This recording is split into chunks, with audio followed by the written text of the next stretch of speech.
नमः। श्री गुरु चरणकमलेभ्यो नमः। निजानन्दस्य कृष्णस्य प्राणनाथस्य वै ध्रुवं चरित्रं पावनमेतद् यच्च लोके सुदुर्लभं पठनाश्रवणाच्चैव प्रेम भक्त्या समर्चनात् लभते चेप्सितं लोके अन्ते च पदमव्ययम्। निजानंद निज नाम है श्री कृष्ण धनि धाम। श्यामा सुंदर साथ सब राखो हृदय धाम। मंगल कृष्ण प्रणाम है मंगल धर्म प्रकाश। मंगल सुंदर साथ है मंगल धाम उजास है। मंगल सुंदर साथ है मंगल धाम उजास है। बोलो वृंदावन बिहारी लाल की, श्री सद्गुरु महाराज की, श्री प्राणनाथ प्यारे की, सर्व सुंदर साथ की। मेरे नैनों में बस जाओ राज श्यामा। मेरे नैनों में बस जाओ राज श्यामा। मेरे नैनों में बस जाओ राज श्यामा। मेरे नैनों में बस जाओ राज श्यामा। मेरे नैनों में बस जाओ राज श्यामा। मेरे नैनों में बस जाओ राज श्यामा। हृदय में बस जाओ राज श्यामा। मेरे हृदय में बस जाओ राज श्यामा। एवं आप समस्त धर्म प्राण शिरोमणि सुंदर साथ जी, माताएं, बहनें, भाइयों, सभी को कोटि कोटि करबद्धा प्रेम प्रणाम। देखिए, कल से ही आनंद उत्सव चल रहा है, पर ये सत्संग का माहौल, ये प्रवचन का माहौल जब से आए तब से हम देख ही रहे हैं। तो ऐसे ही भक्ति करते हुए, भजन करते हुए समय को न देखें और उस आनंद सागर में गोते लगाते रहें।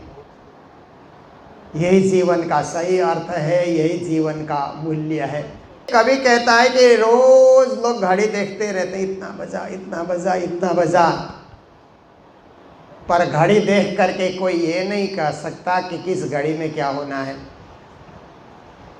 पर हमारे लिए तो अच्छी अच्छी घड़ी आ रही है ना, सत्संग करने का, कथा सुनने का, भजन गाने का, आनंद उत्सव मनाने का। देखिए, ज्ञानी जन कहते हैं कि बोलने से पहले सोचना पड़ता है। बिन सोचे आप बोलेंगे तो उल्टा सीधा बोल जाएंगे। फिर सॉरी सॉरी कहना पड़ता है ना, बिन सोचे बोलने से। तो बोलने से पहले आप सोचिए हमें क्या बोलना है। गाने से पहले क्या होता है, कुछ ऐसे कार्यक्रम होते हैं कि समय का हमें पता नहीं चलता कि कितना समय हो गया। तो ऐसे ही भक्ति करते हुए, भजन करते हुए समय को न देखें और उस आनंद सागर में गोते लगाते रहें। यही जीवन का सही अर्थ है, यही जीवन का मूल्य है। घड़ी तो हम रोज ही देखते हैं ना, घड़ी घड़ी देखे घड़ी, घड़ी न जाने कोई। घड़ी देख को कह सके कि कौन घड़ी क्या होए। एक कवि कहता है कि रोज लोग घड़ी देखते रहते, इतना बजा, इतना बजा, इतना बजा, पर घड़ी देख करके कोई ये नहीं कह सकता कि किस घड़ी में क्या होना है। पर हमारे लिए तो अच्छी अच्छी घड़ी आ रही है ना, सत्संग करने का, कथा सुनने का, भजन गाने का, आनंद उत्सव मनाने का। देखिए, ज्ञानी जन कहते हैं कि बोलने से पहले सोचना पड़ता है। बिन सोचे आप बोलेंगे तो उल्टा सीधा बोल जाएंगे,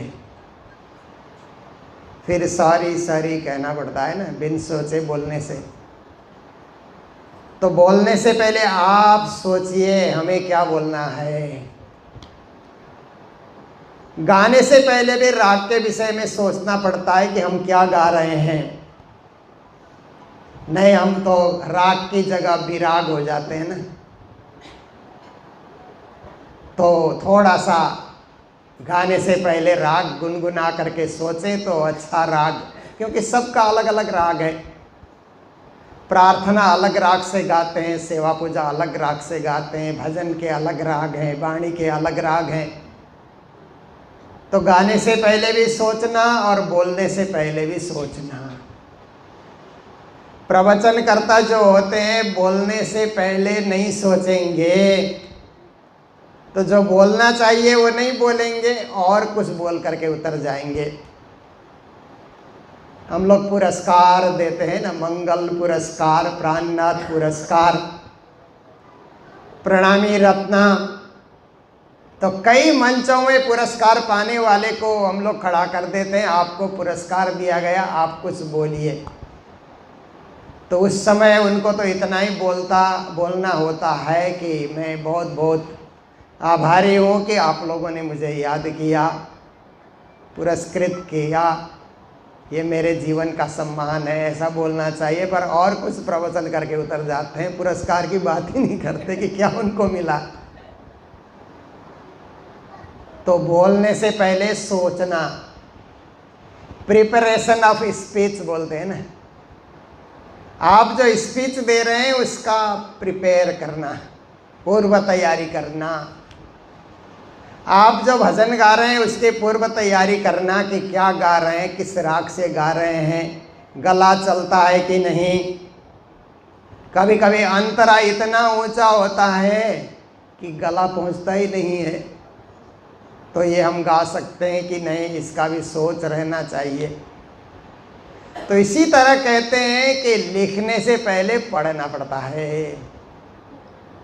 कोई भी चीज़ लिखना है, आजकल तो लिखने का ज़माना ये मोबाइल फ़ोन आने से कम हो गया। हम लोग तो छोटा सा मैसेज ही लिखते हैं। पहले ज़माने में चिट्ठी लिखी जाती थी। मैंने गुरु महाराज के समय में देखा बहुत सारे सुंदर साज की चिट्ठियाँ आती थी, तो रात को जवाब लिख देते। जब उनकी नींद रात को पूरी हो जाती थी तो उसी समय चिट्ठी का जवाब लिखते थे। बहुत सारी उनकी लिखी चिट्ठियाँ आज भी मंगल धाम में सुरक्षित है। कम से कम 100-150 चिट्ठियाँ तो होंगी उनके हाथ के लिखे हुए। तो देखिए, कोई ज़माना ऐसा था कि चिट्ठियों से ही समाचार का आदान प्रदान होता था। और हम कोई आर्टिकल लिखने बैठे, लेख लिखने बैठे तो भी उस समय पढ़ना पड़ता है। बिना पढ़े हम लिखेंगे तो सही नहीं लिखा जाएगा। बच्चे लोग भी ये परीक्षा के दिनों में बिना पढ़े लिखने बैठे ना तो कुछ उल्टा ही लिख देंगे। इसलिए पढ़ना ज़रूरी है लिखने से पहले, ये भी हमको ध्यान रहना चाहिए। और आजकल हम मैसेज लिखते हैं तो सामने वाले ने क्या पूछा पढ़ करके फिर जवाब दें। बिना पढ़े हमने मैसेज का जवाब कर दिया तो सही उत्तर नहीं होता है। तो ऐसे ही कहते हैं, रोने से पहले हंसना सीखना चाहिए। कई लोगों का जीवन होता है ना, हमेशा रोते हुए ही होते हैं, जिंदगी रोना बना देते हैं। पर यह स्वभाव पे निर्भर करता है। सुख दुख तो जीवन में आते हैं। इस जीवन के दो पक्ष हैं, उनको हटाया नहीं जाता। बड़े से बड़े लोगों के जीवन में भी आता है, छोटे से छोटे लोगों के जीवन में भी आता है। पर हम हंसना भी सीखें। एक तरफ हम रोए जा रहे हैं तो एक पक्षी हम हो गए, हंस भी रहे हैं रो भी रहे हैं, तो जीवन के दोनों पक्षों को आपने देखा। और शरीर में जो अंग इंद्रियां हैं ना, उनको भी रोने और हंसने में, हंसते हैं तो प्रफुल्ल होने का, प्रसन्न होने का असर हमको मिलता है, रोते हैं तो बिलखने का, दर्द प्रकट करने का अनुभव हमको होता है। ये दोनों पक्ष देखना चाहिए। और फिर अंत में ज्ञानी जन समझाते हैं कि मरने से पहले जीना सीखना चाहिए। ये बहुत महत्व की बात है। मरने की तैयारी तो बहुत लोग करते हैं ना। एक भजन हमने बहुत पहले सुना था, जेकरा देख ली सारी अब मरने की कर तैयारी है, ऐसे एक भजन सुना था हमने।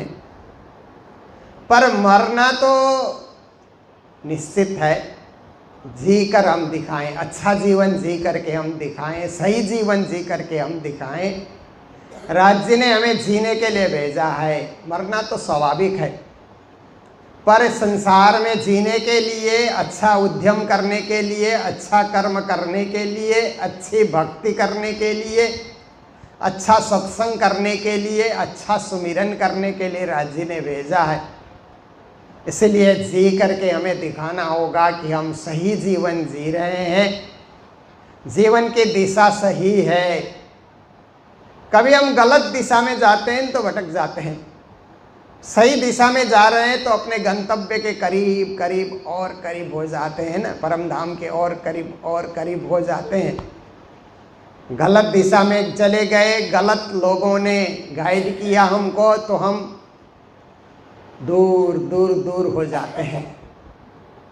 पहले ज़माना ऐसा था कि लोगों से रास्ता पूछना पड़ता था ना।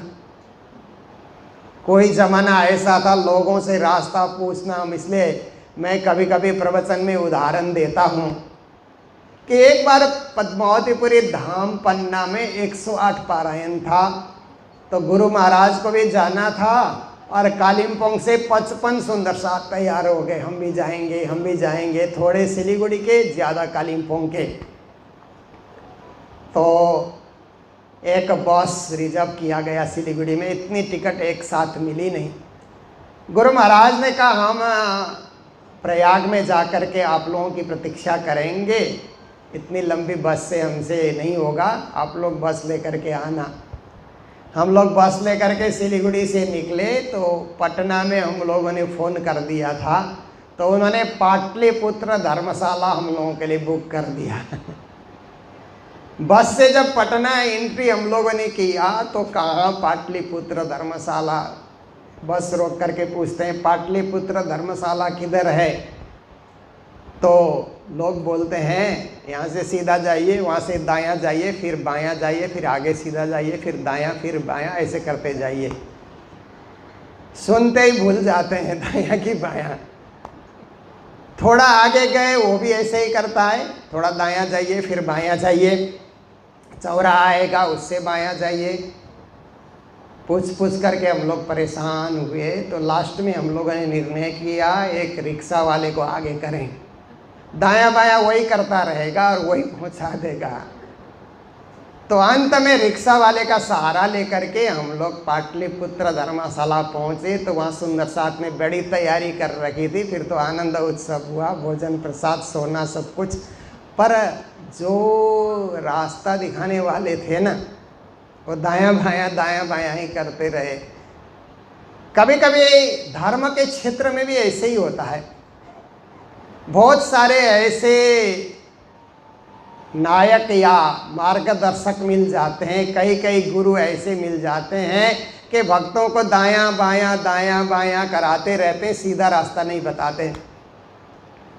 कभी ये पूजा करो, ऐसे होते रहता है ना। परंतु ऐसे सद्गुरु मिले कि सीधा ही रास्ता बता दे, हद पार बेहद, ये सीधा रास्ता है ना, कहीं दायां बायां है नहीं, एकदम। तो जीवन जीने का आनंद हमें मिलता है जब गंतव्य का पता होता है, जीवन जीने का आनंद मिलता है, भक्ति करने का आनंद मिलता है। एक कवि का कविता, शेर बोलते हैं ना, शेर शायरी बोलते हैं उर्दू में, हिंदी में कविता बोलते हैं, पंक्तियाँ बोलते हैं, पद बोलते हैं। तो उसने लिखा कि जब उम्र ढलती है तो मरघट की याद आती है।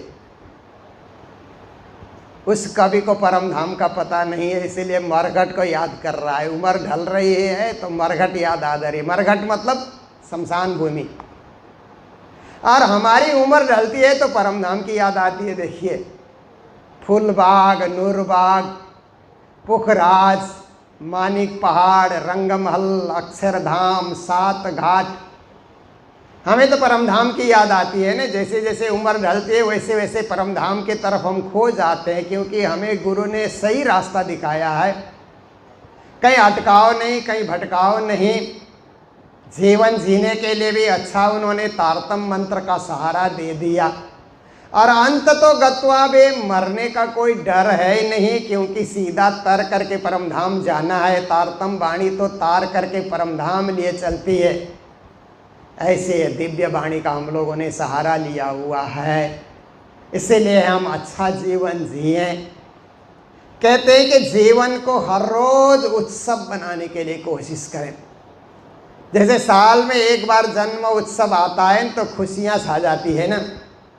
इतने लोग हमें शुभकामनाएं देते हैं ना, आज आपका जन्मदिन है, हमें खुशी है, शुभकामनाएं, ऐसे करके बहुत लोग शुभकामनाएं देते हैं। कई लोग गिफ्ट भी देते हैं और अच्छा लगता है। ऐसे तो हम खुद भी खरीद सकते हैं, पर दूसरों का दिया रखना अच्छा लगता है, क्योंकि उसमें उसका प्रेम होता है ना। खुद के खरीदने में तो अपना ही अपना है, परंतु कोई छोटा भी चीज़ हमें गिफ्ट करे तो उस पर बड़ा स्नेह हो जाता है। मित्र का प्रेम है या जो कोई भी है, उसका स्नेह उसमें छुपा हुआ होता है। कई दिन तक हम संभाल करके उसको रखते हैं। तो केवल साल में एक बार जन्म उत्सव मना करके जीवन को उत्सव बनाने वाली बात नहीं है। हर रोज़ अच्छा काम करें, हर रोज़ शुभ काम करें, हर रोज़ भक्ति करें, हर रोज़ भजन करें, हर रोज़ निज नाम का जाप करें, ताकि हमारा जीवन ही उत्सव बन जाए। देखिए, जीवन में उत्सव कब कब आते हैं। कहते हैं ना, नामकरण संस्कार होता है ना तो एक उत्सव बनता है। बच्चे का नाम रखा जाता है ना जन्म के बाद, तो वो एक उत्सव होता है। बच्चे का व्रतबंध होता है ना, तो व्रतबंध में भी एक उत्सव बनता है। विवाह उत्सव, फिर जब विवाह योग्य हो जाते हैं, वर वधू का वैवाहिक जीवन होता है, वो भी एक उत्सव होता है। और आजकल चल पड़ा है मैरिज एनिवर्सरी का उत्सव, हर साल मनाते चलो। तो देखिए, हम उत्सव ढूंढ रहे हैं, कहाँ उत्सव मनाने का मौका मिले और हम कुछ मनोरंजन करें। पर मनोरंजन मात्र जीवन में नहीं, मनोरंजन भी करना चाहिए, पर मनोमंथन भी करना चाहिए कभी कभी, कि मन का मंथन हो जाए कहीं बैठ करके। मन का भी व्यायाम हो जाए। शरीर का व्यायाम हम लोग करते रहते हैं ना, मन का भी व्यायाम हो जाए, बुद्धि का भी व्यायाम हो जाए। बौद्धिक व्यायाम कहते हैं ना, जहाँ पर गोष्ठियाँ होती है वहाँ सहभागी बनने से बौद्धिक व्यायाम हो जाता है। तो ऐसे ही बौद्धिक व्यायाम, आत्मिक व्यायाम, ये तो नाम अलग अलग हैं, परंतु हमारा आत्मा और परमात्मा के तादात्म्य संबंध को हम नित्य निरंतर याद करते जा रहे हैं। यही जीवन जीने का अर्थ है, और अंत में भी उसी जगह हमको पहुंचना है, ये लक्ष्य हमने रखा है। तो श्री प्राणनाथ जी महाराज वाणी में कहते हैं, या विद मेला पीऊ का पीछे न्यारे नहीं रैन दिन, जल में नाइये कोरे रहिए जागिए माहे सुपन्ना। ये हमारे प्रणामी प्रचारकों के प्रवचन में बार बार ये बात आती है कि प्राणनाथ जी ने कहा पीऊ का मेला लग रहा है तो दौड़ के जाना चाहिए। यहाँ भी पीऊ का मेला लगाना, सुबह सुबह हम लोग यहाँ कार्यक्रम शुरू करते हैं तो मंगल आरती से शुरू कर रहे हैं। सुख को निधान, जय सुख को निधान, मंगल आरती सुख को निधान। राज्य के लिए निश्चय ही सुख का समय है कि मंगल आरती उतारी जा रही है। अब देखिए अपना सुख भी होता है, हम नहा रहे हैं, अच्छे गर्म पानी से शावर ले रहे हैं, तो अपने को भी सुख मिलता है ना। निश्चय ही नहाने का एक सुख मिलता है गर्मी के दिनों में, पर उससे बड़ा सुख है मंगल आरती में सहभागी बनने का, क्योंकि वो राज्य का सुख में हम सहभागी बन रहे हैं। अपने सुख में अकेले हम सहभागी नहीं हो रहे हैं, सिर्फ राज्य के सुख से हम सुखी हो रहे हैं। स्वसुख सुखी और पर सुख सुखी कहते हैं ना। दुनिया में स्वसुख सुखी क्या है कि अपने सुख के लिए ही सुख का अनुभव करता है। मैं सुखी तो सब सुखी, पर मेरे राज्य सुखी, मेरे धनी सुखी, मेरे गुरुजी सुखी, मेरे सुंदर साथ सुखी, तो मैं सुखी, ऐसा अनुभव करना। और पीयू का जहाँ जहाँ मेला होता है वहाँ हाजिर हो जाना। पीयू परमात्मा को कहा जाता है। उनका कहीं भी उत्सव होता है, कहीं भी भजन, कहीं भी पूजा, कहीं भी सत्संग होता है, पारायण का पाठ होता है, वहाँ जाकर के बैठ जाना और वहाँ का आनंद लेना। यह भी द मेला पीयू का, परमात्मा का मेला होते रहते हैं। तीर्थों में होते हैं, मंदिरों में होते हैं, और घर में भी हम सुंदर साथ को बुला करके सत्संग करा सकते हैं। ये मेला जीवन में होते रहना चाहिए, ये भी जीवन का एक उत्सव है।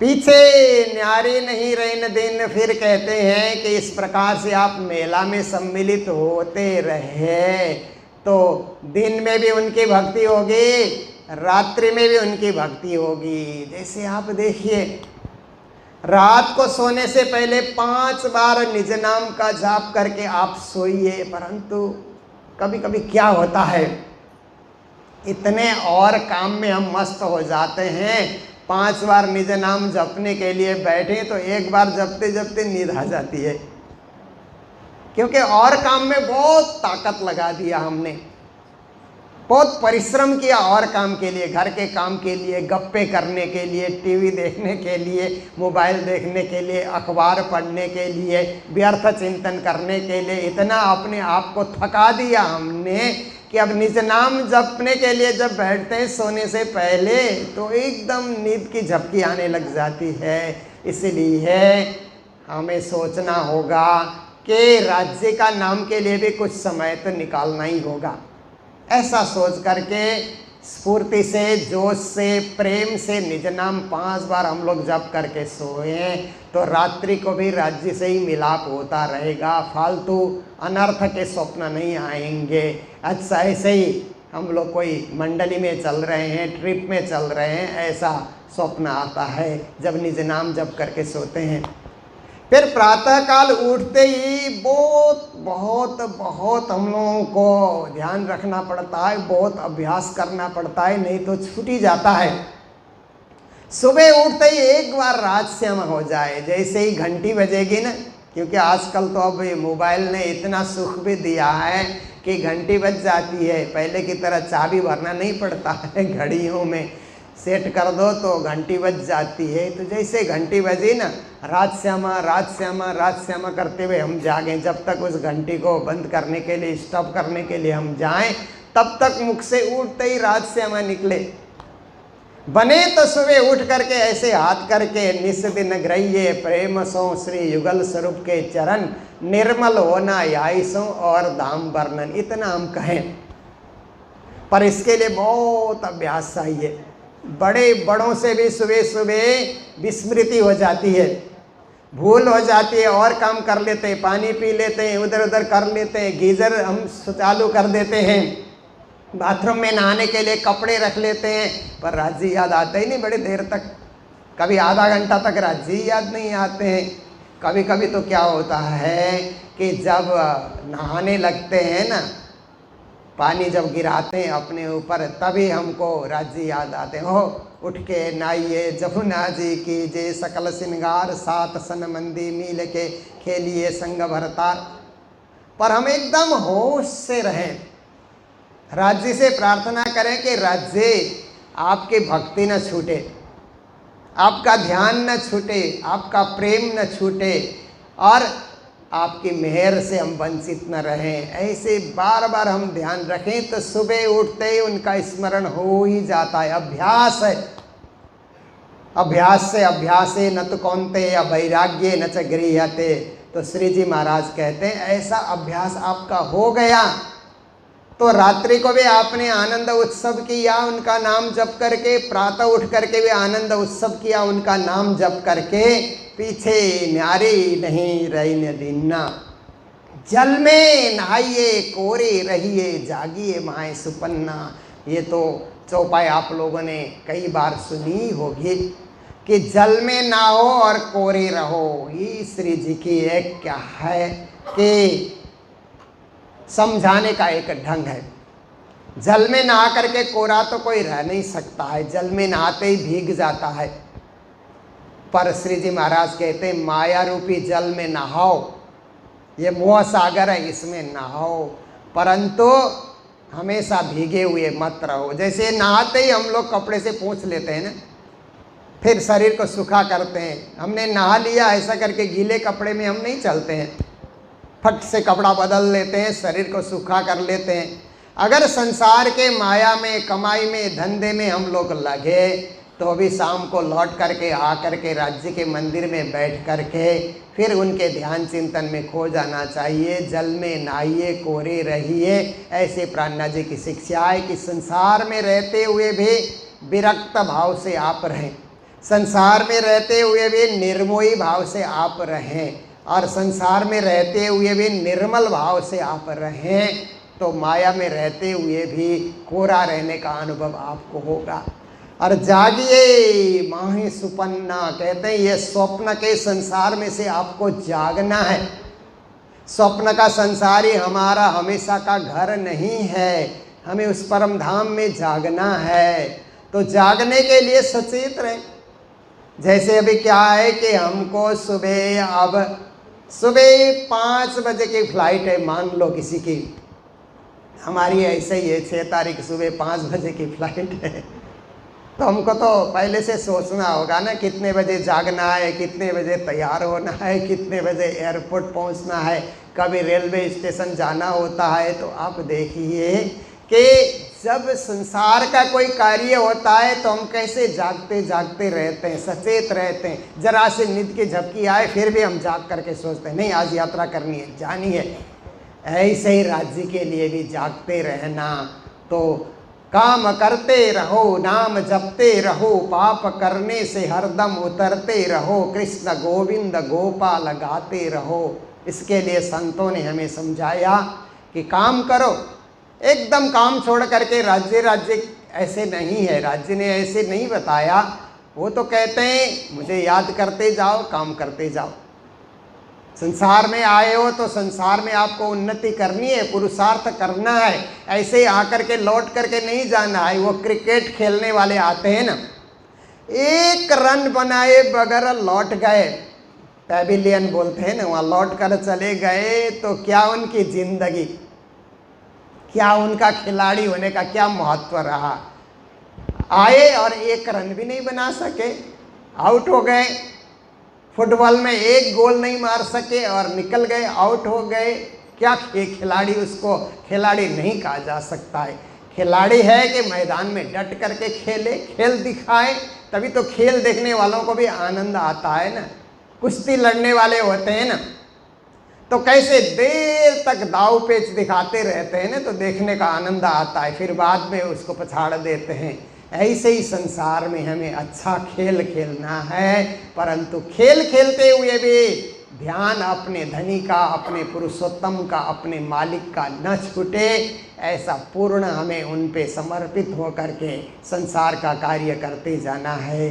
तो ही हमारा जीवन उत्सव बनेगा, तो ही हमारा जीवन मेला बनेगा, तो ही हमारा जीवन मिलाप बन करके परिणत होगा, तो ही हमारा जीवन उस परम धाम में टिका हुआ, जहाँ से आया वहीं टिका हुआ होगा और अंत तो गत्वा वहीं जा कर के विश्राम लेगा। ये शिक्षा श्री प्राणनाथ जी महाराज वाणी में हमें प्रदान कर रहे हैं। तो अब इतने में ही रखते हैं, हम लोग तो मिलते ही रहेंगे।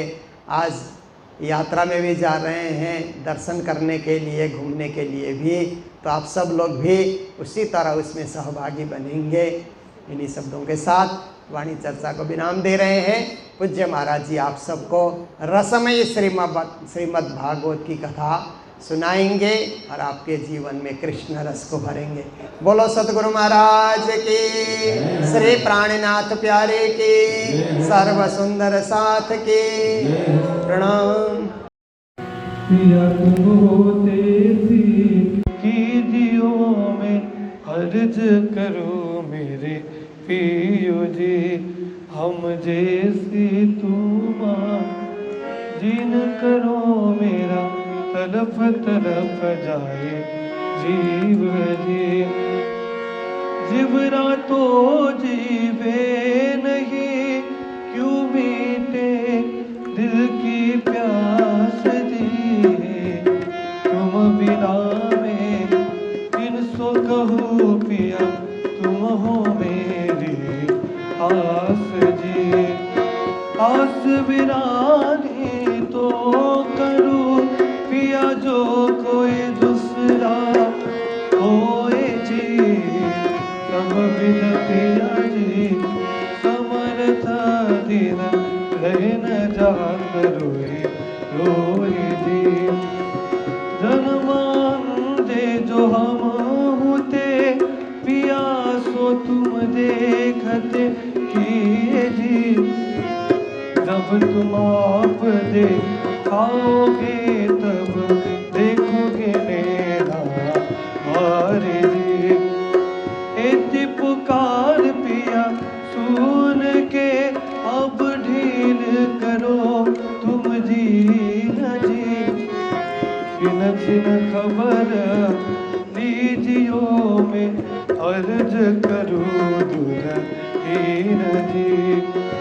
इति अरज में तो करूँ पिया, जो आड़ी भई अंतराय जी। सो आड़ी अंतराय कान के दुल्हा लीजिए कंठ लगाए जी।